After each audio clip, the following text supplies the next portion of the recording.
Hi, everyone. Judge Andrew Napolitano here for Judging Freedom.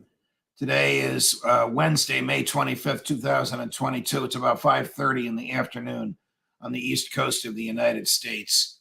I was just on Newsmax with my friend and former Fox colleague, Eric Bolling, and together we watched and then we both commented on President Biden's statements while he was signing, or right before he was signing, an executive order which purports to regulate how federal law enforcement behaves.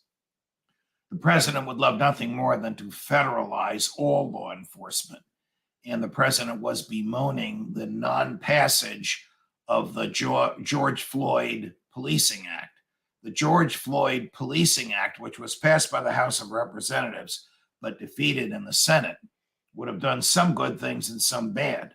The good things that it would have done would have made it easier to sue the police when they use excessive force on you. The bad things it would have done would have been to give federal controls over the police. You do not want the police to be controlled by the feds because New York City is different from Des Moines, Iowa, and Montgomery, Alabama is different from Los Angeles and Dallas and Miami and Nome, Alaska. You don't want uniform standards. The Constitution and the federal courts set a uniform floor below which the police may not go. But in terms of regulating the police, the last thing you want is for this to be controlled by a federal bureaucrat. You want the police department controlled by the local people that you elect to local authority. Where I live in a small town in northwest New Jersey, you want them controlled by the local town council. Even in New York City, you want them controlled by the city council. You do not want them controlled by the federal government. That's what would have happened in a slow march in that direction had the George Floyd Policing Act passed.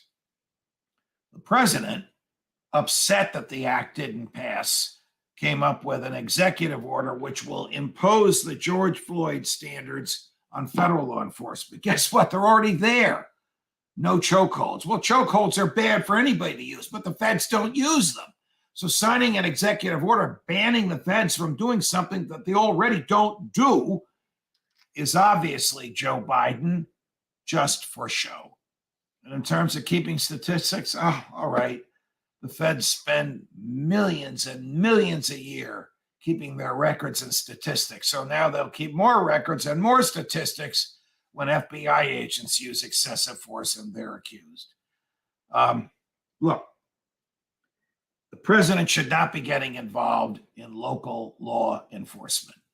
And his efforts to intimidate local law enforcement should be resisted.